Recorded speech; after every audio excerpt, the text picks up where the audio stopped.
पहाड़ जैसी दृढ़ता भी है, लेकिन पानी जैसे संवेदना भी है। से डबल इंजन की सरकार आए और डबल इंजन की सरकार डबल रफ्तार के साथ बुलेट ट्रेन की तरह यात्रा प्रारंभ करके विकास और समृद्धि के नए नए आयाम चुम सके। राम जन्मभूमि पर भगवान राम के भव्य मंदिर का निर्माण उसी श्रृंखला का हिस्सा है। आप मुझे बताइए, क्या कांग्रेस अगर देश में रहती तो क्या अयोध्या में राम मंदिर का निर्माण हो पाता? माताओं बहनों से पूछना चाहता हूं मैं, क्या कांग्रेस कर पाती? कहीं पे नौकरियों की एक लंबी श्रृंखला निकली है। 10 लाख अग्निवीर निकलने हैं, अग्निवीर 10 लाख, और 10 लाख अग्निवीरों की भर्ती के साथ 10 लाख नए अन्य नौकरियां सरकारी मिलनी है। भाइयों बहनों, क्या ये सब कांग्रेस के समय हो पाता? कांग्रेस कर पाती? ये कांग्रेस नहीं कर पाती। कांग्रेस अगर कर पाती तो जनता ने, देश की जनता जनार्दन ने तो उनको पूरा अवसर दिया था, पूरा अवसर दिया था। इसके एजेंडे में तो केवल एक खानदान के विकास का था, और भाइयों बहनों, केवल एक खानदान के विकास तक सीमित है पार्टी, इसीलिए आज अपना अस्तित्व खोती जा रही है। इन्होंने विकास के नाम पर भ्रष्टाचार की नई नई परतें देश के अंदर खड़ी करनी प्रारंभ कर दी थी।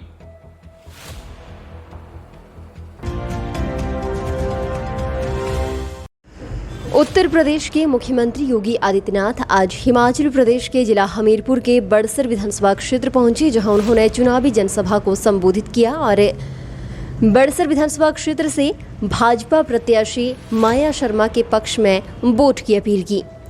चुनावी जनसभा को संबोधित करते हुए उत्तर प्रदेश के मुख्यमंत्री योगी आदित्यनाथ ने क्या कुछ कहा, सुनिए। हम सब जानते हैं, हिमाचल प्रदेश भारत का मुकुट है,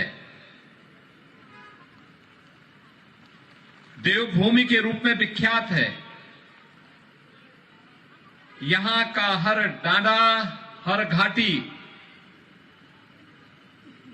किसी न किसी देवभूमि के लिए, देव मंदिर के लिए विख्यात है। और वही सज्जनता, वही शौर्य और वही पराक्रम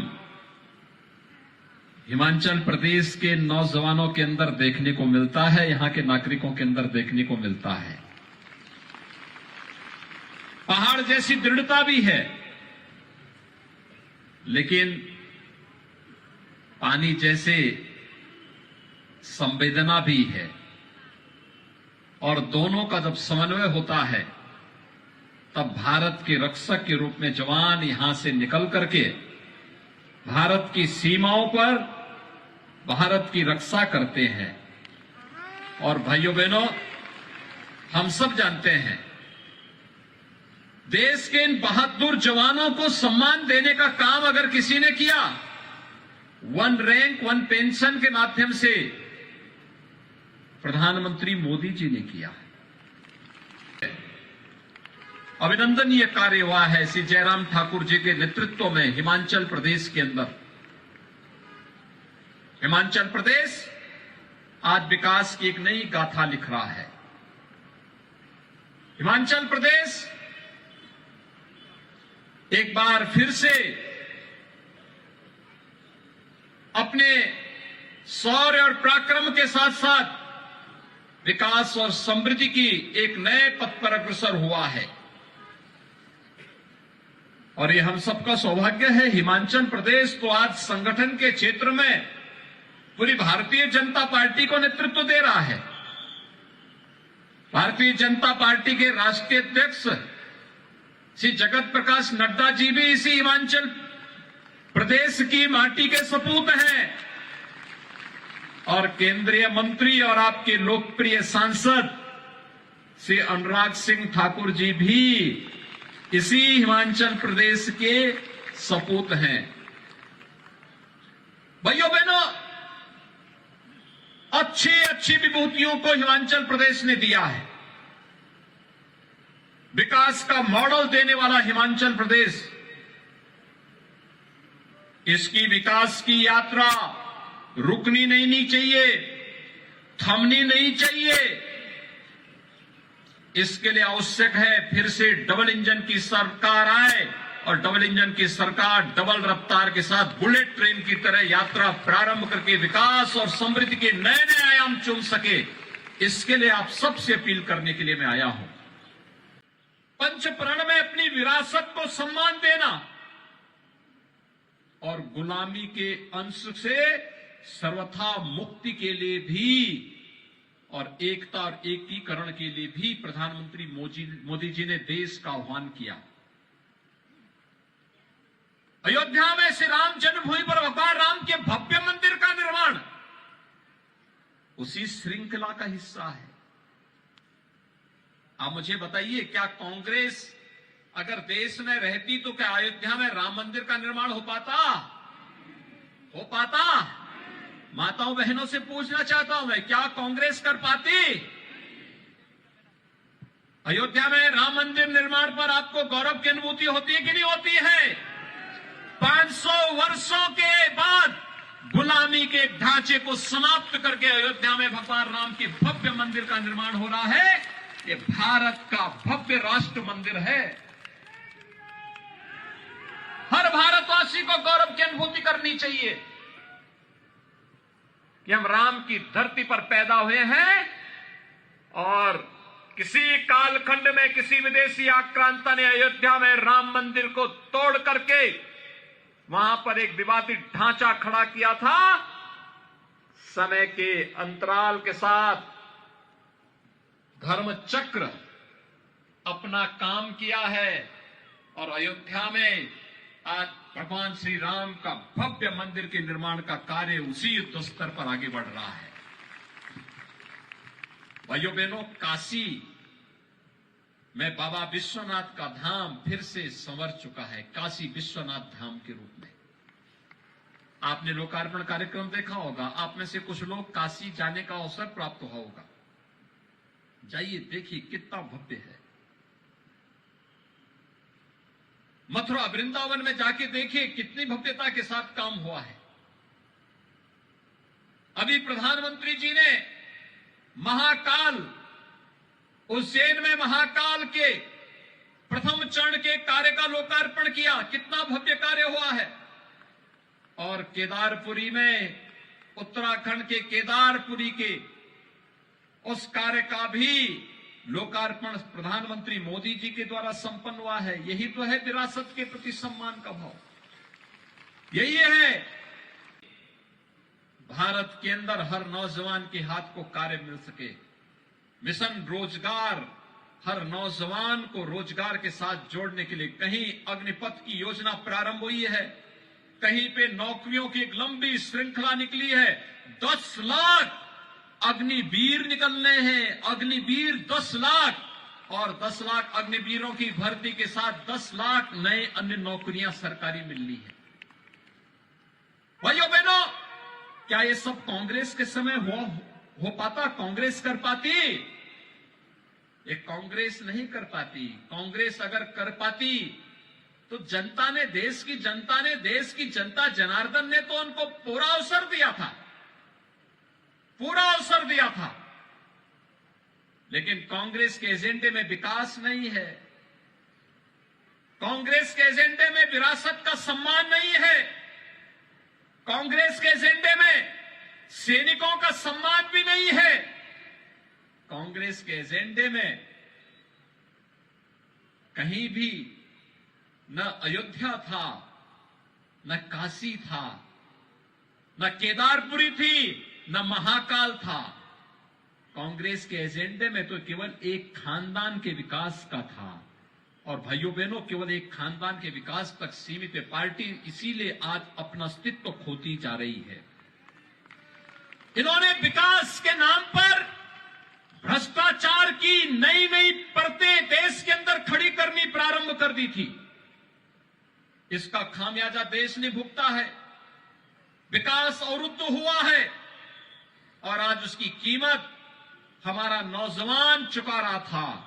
लेकिन अब भारत उससे उभर चुका है। एक नए भारत के निर्माण के लिए हिमाचल प्रदेश के अंदर डबल इंजन की सरकार फिर से आवश्यक है, क्योंकि विगत 5 वर्ष के अंदर हिमाचल प्रदेश के अंदर भाइयों बहनों जिस मजबूती के साथ श्री जयराम ठाकुर जी ने काम किया है, प्रधानमंत्री मोदी जी के मार्गदर्शन में श्री अनुराग सिंह ठाकुर जी और श्री जगत प्रकाश नड्डा जी के साथ मिलकर के, वह अभूतपूर्व है। अगर कांग्रेस के एजेंडे में विकास होता तो भाइयों बहनों 50-55 वर्षों तक उन्होंने शासन किया, कभी उन्होंने विकास को एजेंडा नहीं बनाया। विकास उनके एजेंडे का हिस्सा नहीं था, विरासत का सम्मान उनके एजेंडे का हिस्सा नहीं था,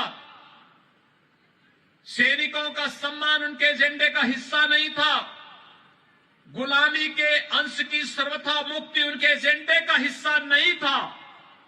वे कभी इसको अपना एजेंडा नहीं बना पाए और इसलिए भाइयों बहनों हिमाचल के विकास की यात्रा बुलेट ट्रेन की तरह तेजी के साथ आगे बढ़ती रहे। इसके लिए आवश्यक है देश का यह शांत क्षेत्र, कितना शांति है, प्रकृति की गोद में आकर के ऐसा लगता है जैसे साक्षात देवात्मा के साथ हमारा साक्षात्कार हो रहा हो। और हिमाचल के अंदर इस प्रकार की अनुभूति हम सबको होते हुए दिखाई देती है। यह साक्षात्कार शांति के माहौल में ही संभव है, अन्यथा नीचे से माफिया और प्रकृति के तत्वों पर घुसेंगे, कांग्रेस की जो प्रवृत्ति है समस्या ही खड़ी हो जाएंगी। क्योंकि आपको मालूम है उत्तर प्रदेश से माफियाओं का हमने सफाया कर दिया है। उनका राम नाम सत्य है हो चुका है, उत्तर प्रदेश से गायब। तो कहीं तो ठोर ठिकाना ढूंढ रहे होंगे, कहीं तो ढूंढ रहे होंगे ना। तो इसलिए हिमाचल प्रदेश को सुरक्षित रखने के लिए, हिमाचल के विकास को तेज गति देने के लिए, हिमाचल के नौजवानों के लिए और विकास की इस गति को स्वास्थ्य के क्षेत्र में, ग्रामीण विकास के क्षेत्र में, शिक्षा के क्षेत्र में, रोजगार के लिए, माताओं बहनों के सम्मान और स्वावलंबन के लिए डबल इंजन की सरकार फिर से बननी चाहिए। और डबल इंजन की सरकार के लिए आवश्यक है श्रीमती माया शर्मा जी का यहां से विधायक बनना आवश्यक भी है। पिछली बार भाइयों बहनों चूक हो गई थी तो विकास में पिछड़ गए, ऐसी चूक तो नहीं होगी ना, ऐसी चूक तो नहीं होगी। संकल्प है ना, तो फिर हम लोग ये मान करके चल लें कि 12 नवंबर को जब इलेक्शन होंगे तो 12 नवंबर के इस इलेक्शन में हर जगह कमल का फूल ही नजर आएगा, आएगा, सभी लोगों को नजर आएगा। सभी लोग इस संकल्प के साथ कार्य करेंगे। भाइयों बहनों एक पहाड़ी क्षेत्र है, आप देख रहे होंगे मुझे आने में लेट हो गया, 45 मिनट सड़क मार्ग से आया हूं। मैं प्रातःकाल लखनऊ से चला था और आकर के समय पे आ गया, लेकिन आने पर तो स्वाभाविक रूप से प्रत्याशी चुनाव के दौरान हर घर नहीं जा पाएगी। आप सबको माला शर्मा बनना पड़ेगा, माला शर्मा का प्रतिनिधि बनना पड़ेगा, घर घर जाकर के एक एक मतदाता को मतदान करने के लिए प्रेरित करना पड़ेगा और कमल चुनाव चिन्ह पर भारतीय जनता पार्टी की सुयोग्य प्रत्याशी को विजयी बनाने के इस अभियान के साथ जुड़ना पड़ेगा। आप सभी सहमत हैं? सभी लोग सहमत हैं? तो मेरे साथ बोलेंगे भारत माता की, भारत माता की जय जय श्री राम। फिलहाल के लिए बस इतना ही और बड़ी खबरों के लिए बने रहें न्यूज़ सुपर भारत के साथ।